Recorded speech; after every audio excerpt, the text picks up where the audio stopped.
Well, almost. It's Adam. Adam, if you want to send to the group that we're on, go back to our regular link. And also, if you can make sure that Ralph is on the WhatsApp group and everybody. And also, David, if it's just to check if David is still on, because he hasn't been receiving that we're on. So, We're on. Did you get yesterday? No. No. Didn't work yesterday. That's when I sent the new link, right? Okay. Oh, you got it. I said David's on. David's on. You got yesterday. It said today, but Ralph, I don't think is on the WhatsApp group, right, Ralph? Right. Right. Okay, so we were just saying, updating David about, we just finished up the idea of the Yetzer Hara. Had a lot of discussion about the evil inclination, about his power, his strength, and how we have to. Yes, Ralph. God takes away our evil inclination. In the future. Isn't that means we don't have free will? So I think we don't. I would think. You see, it's a great question, because in a certain sense, Adam before he sinned, even though God created with the evil inclination, it doesn't seem that the evil inclination was so strong before he sinned, and yet he sinned. So there is that ability, like there's a concept called Adam before sin, before he did the sin, and yet even though his inclination was very, it would seem to be very minor, yet he still had choice. So whether it would be we will have choice or we won't have choice, we will still get reward for doing the right thing. I would believe you might not get the same amount of reward. Very good. If you won't get the same amount of reward, and therefore there is an opinion in the Gemara that the righteous people felt bad. They were crying about the fact that they no longer have that challenge. That was one of your comments for having those challenges. But good morning. The question was in the future when the evil inclination will be removed. God will remove the evil inclination from the people. And the reason why we said that God will remove it most probably is because so many people have failed. And just like in the future, God will take away the fights against the Muhammad, the war will be a time of peace. There won't be these the wars like we're going on today in Gaza, and the enemy is trying to destroy us. So the idea of tranquility will also be accomplished by the fact that God will go ahead and remove the evil inclination, and no longer we will be doing those sins. So obviously we won't be getting the same amount. We won't be able to get those same amount of reward because we're just doing. We don't have that challenge. But I still would think we will still get reward because we are actually doing the right thing in life. So we're going to benefit. I think what the Rambam says, the time of Mashiach, that time period is a great time period in Jewish history, because we're not going to have all the distractions of this world. There won't be all those financial troubles that we have today, that many people get distracted on. And therefore we will be leading a much more spiritual life during that time period of Mashiach. And the Rambam says that spiritual life that you will lead will be your ticket to the next world, because the fact that you will be living, people, in the time of Mashiach. Mashiach is a person. He will come. People come back to Israel, build the Beis Hamikdash, but the Jewish world will be a much more spiritual focus, and that spiritual focus will give us a good ticket to the next world. But you're asking a good question, Ralph. But the fact that there might not be the evil inclination, but the end of the day is the fact that the people are doing the right thing, so that will be enough to give them that ticket to get into the next world. You know what? There are many people that have the ability to do the right thing and they don't, so they don't get a ticket into the next world. So maybe they won't, maybe their reward will be less in the next world, but at least they'll get in, and they'll be there to enjoy the spiritual enjoyment. We said in the Mishnah, that the Simchat Beit HaShoeva, there was a tremendous amount of happiness, and they had candelabra that they set up with large candelabra. And the Gemara said the candelabra was 75 to was 50 amot high, which is around between 75 and 100 feet tall. And each candelabra had four golden bowls on top, filled with oil. And the young boys, young Kohanim, the young David's grandchildren would go up the ladders and to go ahead and to fill the buckets, the bowls of gold with oil. And the Mishnah made a statement. We are now on 52b3. It says, V'arba yolodim. You see this on the right side of the page. V'arba yolodim, four young Kohanim, b'yodeim kadeshem and shomei v'esem log. They had pitchers. They had pitchers of containing 120 lugim of oil, which they poured in. Now, what's a lug? So let's say we know on Shabbat you have to drink. You have kiddush on Shabbat. The size of the kiddush cup, your goblet that you use, they have to have it. There's a certain size, the minimum size. You can't say kiddush on a cup of wine that's the size of 2 ounces. The whole cup, little schnapps cups. So, right. So those schnapps cups that they give out are more for the people to drink after the person says the kiddush. But the kiddush is said over a proper cup of wine. The rabbi or the head of the household who is saying the kiddush always has a cup that's something of some sort of significant size. Now, what is that significant size? That's a matter of dispute. Some say around the minimum around 3 ounces or so. Can't be less than around 3 ounces, that area. Some say it should be 4 ounces. There's different opinions, 4.5 ounces.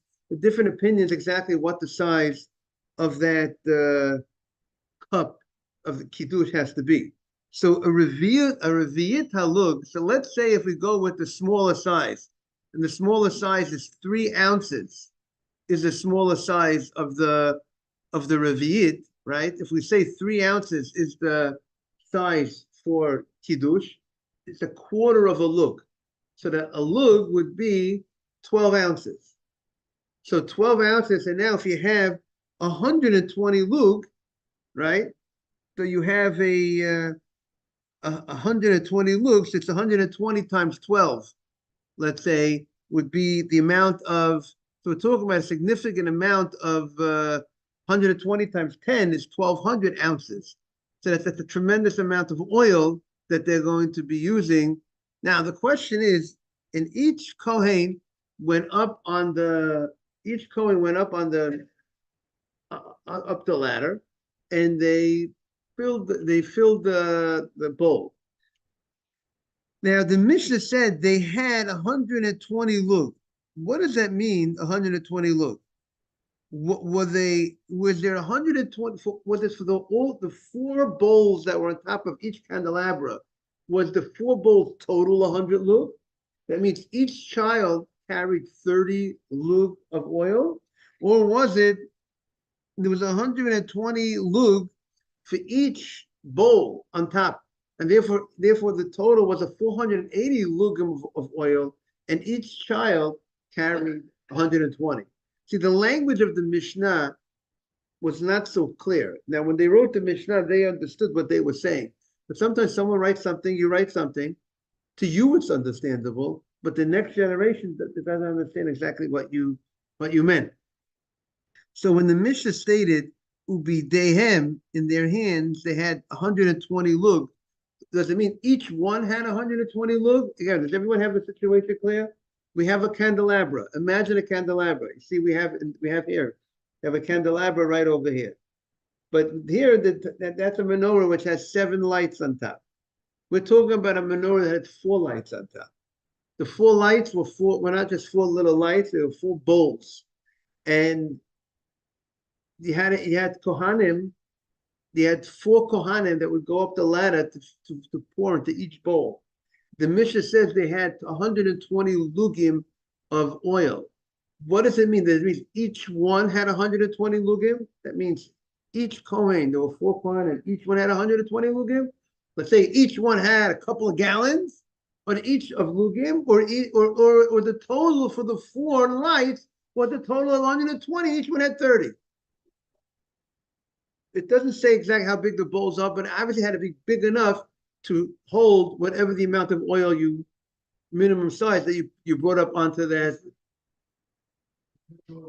This right. This menorah was lit specifically. This was not the menorah in the Beit HaMikdash. It's a separate menorah that was very tall, very high, that was made specifically for the purpose of light, to illuminate Jerusalem. Because they want, you're like, just like, when you want to make a festive time, what do? You light up the night. You light up with lights. Lights. What? They did this every night of the Simchat Beit HaShoeva. This is part of the celebration. They lit up the night. Everybody came. They lit up the night, and there was dancing, and there was music, there was singing. So the Gemara says, "Ibayulu Me'av Esrim lug kulu." Was it 120 lug for all of them? Or dilma l'chol chad v'chad? Or perhaps for each one, meaning was it total 120 lug for kulu? Or dilma l'chol chad v'chad? Or each bowl got 120 lug of oil. Tashma.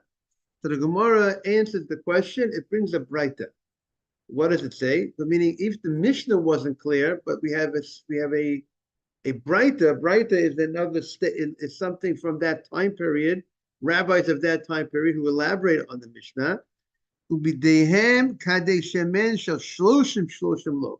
It says clearly that they had 30. That each Kohen had 30. Meaning it was a total of 120 for each lamp.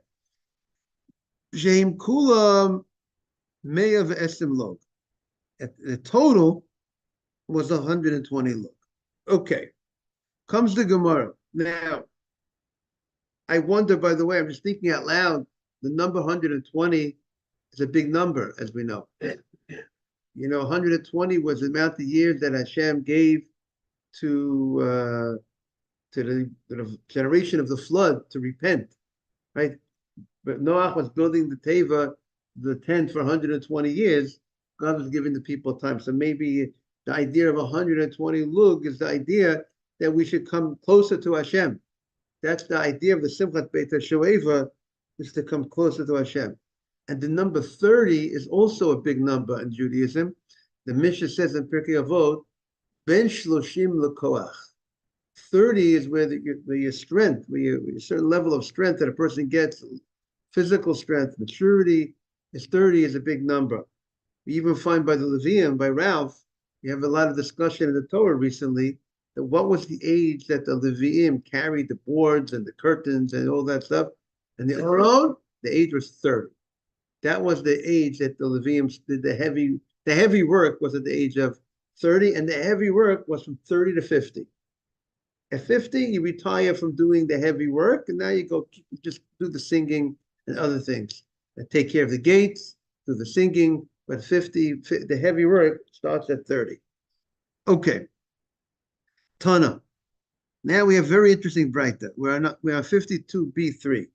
Veheim mishubachim hayotem ibna shamarta bat baisus. They were mushubachim means to give praise. Their athletic act that they did, climbing 75 to 100 feet, going up the ladder with the oil in your hand. It's one thing, you go up a ladder, you just go up with your hands, and your hands are empty. But if you go up a ladder, right, Adam? You go up a ladder and you got this, you got this 30 lugim. You got 100. Let's say you got 30 lugim. We'll say via 3 ounces. You have let's say 120 ounces of. Let's see.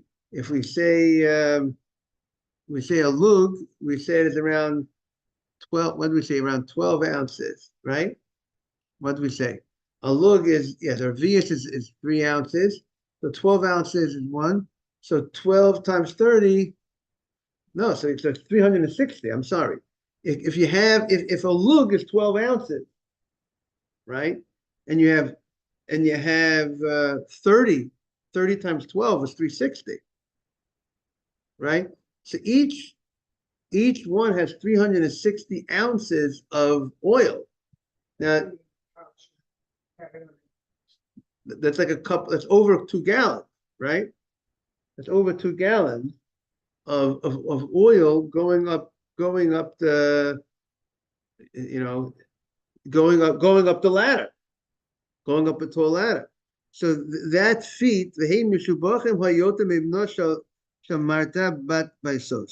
that was greater than the act of Marta,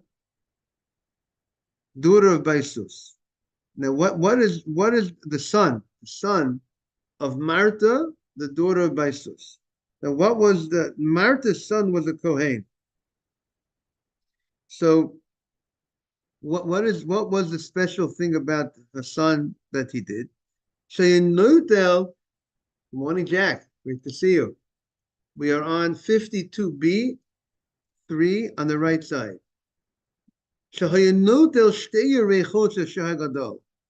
He could take 2 thighs of a big animal, of a big ox. You can imagine the size of 2 thighs of a big ox. Sometimes you could see, sometimes there were butchers that would take a quarter, what do you call it, 4/4 of an animal on their shoulder. But to take he took 2 thighs, exactly of a big ox. So a big ox, we're talking about a very large ox. And he was able to mahalech a cave besed godol. He was able to go up the ramp very smoothly. When you have something heavy, you want to rush. It's possible to carry. You rush, you move fast. But he went up the ramp very slowly, very, like walking like this, because he had no problem in carrying it, and therefore that just shows you his strength. Like he walked heel to toe, so to speak, very slowly. Now, and he did that, and the rabbis said, but his brothers, the Kohanim, said, I don't want Jackie also Cohen. Jackie also Cohen or not? No, no. But his brothers said, David, don't carry it like that. Not because they wanted more people to be involved in the mitzvah. And if you're going to be you're going to be carrying such, and you're going to be putting it on the altar. Let's say it's a korban olah. Let's say it's a burnt offering, and we don't want you to be a one-man show. We want more people to be involved in the mitzvah. So therefore, by cutting it up into more pieces, we'll have more kohanim be involved in bringing this animal on the altar. And there's a very famous, and the Gemara says, Mishum Rov Am Hadat Melech. The more people, when more people Jews are involved in a mitzvah, meaning, let's say today, we have a certain amount of people at the class. But if the more people come, it's more honorable for God. That look, so many people come to this past week, there was an event in Philadelphia, I think in the Philadelphia Sixers Stadium. There was over 30,000 Jews, religious Jews came in honor of learning Torah. It was called the Direi Torah. And 30,000 people came. So 30,000 religious Jews learned Torah, and they came in honor of the Torah. So that's a great honor for Hashem. And so that is the reason why morning Aaron. Therefore, they had more people involved. So and according to this, they had 24 Kohanim were involved in bringing up the whole animal. So you had a lot of Kohanim, instead of having just one Kohen or so bring up so much of the meat, then many Kohanim be involved in bringing up the meat, and therefore Rovam Hadas Melech. See, there is a discussion, when you have a shul, a synagogue, and you could have, there's a discussion, you can go ahead and have 100 people praying together, or you could go ahead and have 50 and 50. So we don't say if we have 100 people in the synagogue, let's make a minyan for 50. Let's do 50 downstairs and 50 upstairs, because it's more honorable that you have so many people together. That's why we find that also by Purim, a shul that has pursuing Nisa. You publicize the miracle, but more people come together, it's more honorable. Unless if you too many people, you can't hear the Baal Koreh, you can't hear the person reading. Then if other things come into play, then that's an issue. But when many Jews come together, Rov Am Hadat Melech. That's also, by the way, that's one of the reasons given, let's say on Shabbat, when you make Hamotzi, right? The question is it better for the Bal HaBayit to say Hamotzi for everybody? Or is it better that each person makes their own Hamotzi with Lechem Mishnah? Or Kiddush? We know our custom is the head of the household, someone makes Kiddush for everybody. We don't say everybody. The common custom is not that everybody makes Kiddush. It's not the common. Am I correct? It's not the common. And one of the ideas is, if one person says Kiddush for everybody, we're all joining in together in that mitzvah. That's a greater honor than just each person on their own doing the mitzvah. That's part of this idea that we're learning, Aaron, about Rov Am. People come together. It's an honor for Hashem. This is the idea. Okay, now the Gemara continues. We're on Nun Bey Bey. Now we're on Nun Bey 52b4, the top of the page. Now the Gemara wants to understand my Mishubachim. In what way was this act of going up the ladder with 30 lugim of oil, which we said is about 360 or so, minimum of 360 ounces. Some will say it's more, because if you hold the lug, it's larger. It's over 360 ounces of oil that the young Kohanim went up the ladder to bring to this ladder, this menorah that they set up near the Beit HaMikdash, that was 75 to 100 feet high. That's heavyweight. These are young guys. No, a gallon is about 100. That's half a gallon, right? So, but it's still still very heavy, and it's this type of weight, and it's not the normal weight, and it's this liquid type of thing, liquid weight, and again, that's the minimum. If you hold a revi'it is 3 ounces. If you hold the revi'it is 4.5 ounces, so then you 1.5 that amount. Well, let's say over 500 ounces. It was a tremendous amount of. These guys were in good shape. These young Kohanim, they were in good. They didn't even go to the gym. They didn't have the gym. Right.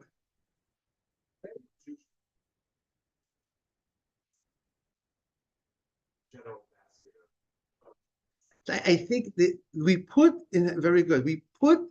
emphasis on health.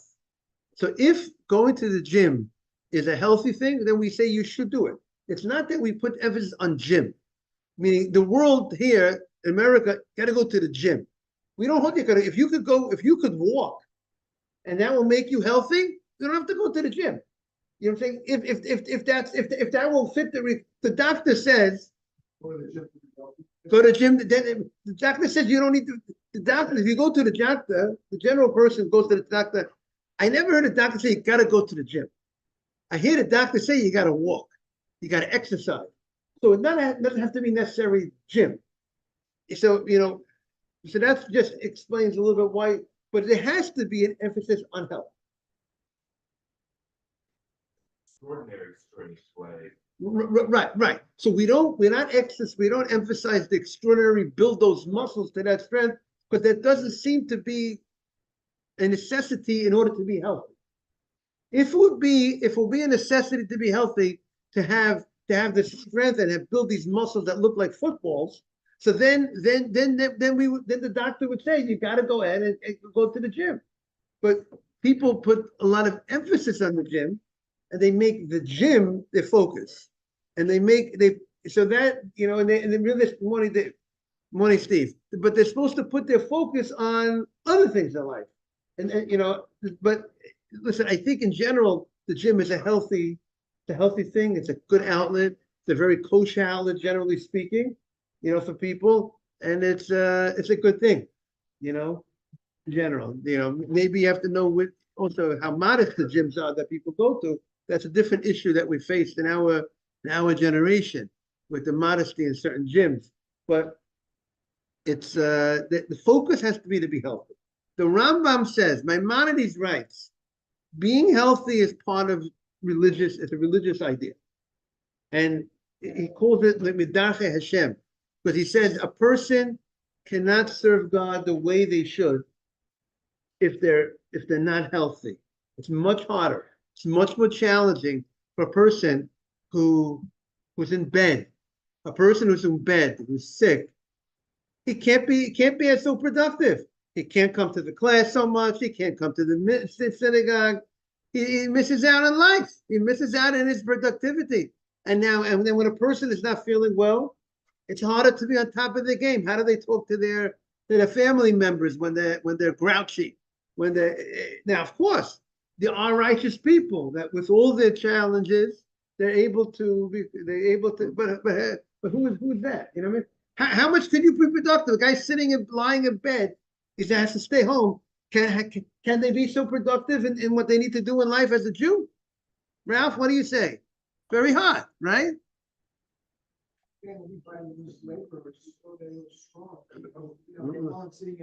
Right, but I'm saying, but if they were sick, being sick it creates a very big challenge for persons reaching their productivity. You want to help people, right? One of the mitzvot you have is supposed to be a world of chesed. You're supposed to be right. You're supposed to be involved in chesed. How much chesed can you do when a person's sick? Meaning you're missing the ability of Aaron, right? Therefore, we have to pray that we shouldn't get sick. Therefore, we have to appreciate the help and make sure they use it. So did I answer your question about the? You see, the Greeks made the gym into a life. I mean, they worship the body, and it becomes such a focus. Okay. So the Gemara says, "My mishubachim." What was this thing? What made this act of carrying the oil greater than the act of carrying 2 thighs of a big ox, or of a big ox on your shoulders? So the Gemara says, "Ilema mishum yukra." Is it because the heaviness of the oil that they carry? Hani yakiritzvei. The weight of 2 thighs of an ox, of a big ox, weighs much more. So the Gemara says, Elahatam kevesh umuruba velo zakif. There, you were going up a ram. You weren't going this way. You were going this way. So you were going across. You weren't going up. You weren't going straight up. Hasan kevesh umuruba velo zakif. However, hacha here sulamot. You were going up a ladder. Uskif tuva, and it was very straight up. And a ladder going straight up and carrying something straight up, and you're going in your more flat surface, and you're going on a ramp, so it's much easier to go. You're going straight ahead with a heavy load. But you can have a load that's lighter in weight. But if you're going up a ladder, it's much harder. And therefore, that was the greatness of the athletic feat of these young Kohanim. And that way, it was a greater act. Now, listen, it could be that this guy this Kohen, who carried the two thighs of the animal was much stronger than those kids. That's not the question of whether who was stronger or not. The question is comparing the act that was done. Which act is a more of an athletic act, a greater accomplishment act than the other? This is a much more greater feat to be able to do this difficult path. How do you like that, Jack? Of going up the ladder and to bring the oil. Then the Gemara said, the Mishnah stated that there was not a courtyard in Jerusalem that was not illuminated by the light of these menorot. That these menorot lit up Jerusalem. So the Gemara says, Tana, we learned. Now we're on Nun Gimel Amud Aleph, Mabruk. We're on 53a, top of the page. Tana, you want to get a picture of the light that was the light that was given from these menorot. Isha hayta boreret chitim la'or shel beit hashoeva. A lady could actually sift her wheat and get rid of the particles of the wheat that are the part of the bran part of the wheat, the part that you don't want, the dirty part of the wheat. You were able to use the light of the menorot. And that's how well it was that even though this tedious task to recognize the good part of the wheat and the bad particles of the wheat, you need a certain amount of light. But the light of the menorahs was so great that they were able to go ahead, and you're able to go ahead and there was so much light that you could even sift the flour and get rid of the inappropriate parts of the flour. Tosfos has an issue. By the way, you should know, before we get to Tosfos, when we talk about there was so much light that you could be able to sift the flour, when you make a bracha, Borei Moreish on Motzei Shabbat, on Saturday night, on the candle, right? You make a bracha, Borei Moreish. What do we do after we make the bracha? We look at our minig Ashkenaz. I presume the minig is also you look at your fingernails, right? You're supposed to look. Is that what you do as well, everybody? To be able to see, is there enough to see the difference between the nail and the flesh? That means, why are you looking at your fingernail? What's going on over there? So what the basic answer is that you're looking at the nails. Can I distinguish between my nail and my flesh? If I could see, if I could recognize this is the nail, this is the flesh, that means I've had enough light that I'm benefiting. It's just an illustration to show that I had enough light. I think there was some that if you could tell a difference, the Gemara maybe says the difference between this coin and that coin, between a quarter and a nickel, like really, if you know what I mean, or a quarter and a Susan B. Anthony dollar, you know what I mean? They're very similar, right? If you have enough light to be able to see the difference in those two coins, that means you have enough light that you're benefiting, that you can say a bracha. But if the light is so dim that you can't tell the difference between a Susan B. Anthony and a quarter, well, you can't tell the difference. I'm just using that as well, you can't tell the difference between this. Is this the flesh? Is this the nail? I can't see it. That means you don't have enough light. Right, exactly. And therefore, you can't make a bracha. You can't make a, just like when you do Kiddush Levana, there has to be a certain, you have to be able to spend it. When do you make a bracha on the Levana? You make a bracha on the Levana when you have a certain level of light that you could benefit from. If it's cloudy and you don't really see much of the moon and there's no real light going off, you don't make a bracha on the Levana because you're missing the benefit. So here we're saying this tedious task of sifting the flour, there was enough benefit from the light. The light was so strong that you could even go ahead and sift the flour. Tosfos brings the issue.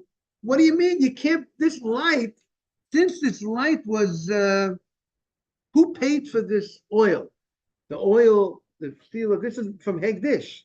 This is Hegdish stuff. This is holy stuff. So this was holy stuff. How could you benefit for personal use? That's the question that Tosfos brings up. Just like on the Hanukkah menorah, right, in the Beit HaMikdash, they did not use the light for personal use, right? The light of the menorah was not able to be used for personal use. Just like today, when we have our menorah, we can't use our menorah for personal use, right? The menorah that's why we have a shamash. What's the point of the shamash? The extra candle.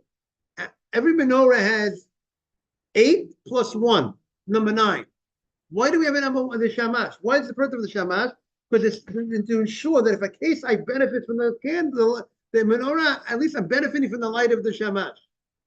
The idea of the shamash, because I can't benefit. So how could they benefit from this menorah? Since even though it wasn't the menorah that they used in the Beit HaMikdash itself, but this menorah was used from the funds, Hegdish funds. David donated to Hegdish. How could you use it for personal use? You're sifting your flour. Jack, you hear the question? So Tosfos says that maybe that type of benefiting from just seeing, that type of benefit. It's not an eating benefit. It's a different type of benefit. Tosfos says maybe that type of benefit just visional benefit. It's not a type of benefit that I would not be able to benefit from. Maybe I would be able to benefit from that. Tosfos has an issue with that. Tosfos says we find maybe you would not have to bring a offering of repentance of Mi'ilah if you benefited by seeing through the light of something of Hegdish for personal use, but there's still a prohibition. Tosfos says you might not have to bring a offering of atonement if you did personal benefit from the light of Hegdish, but it's still a prohibition. Tosfos says. So Tosfos says the Gemara doesn't mean they actually sifted the flour from the light of this light. It means that there was enough light that if they wanted to, they could have sifted the flour, but they did not actually do that because they could not have. It could be forbidden to use the light personally use. So I want to wish everyone a beautiful day. We welcome back Jack, and we'll be back tomorrow. And welcome David back. All the best, everybody. Thank you.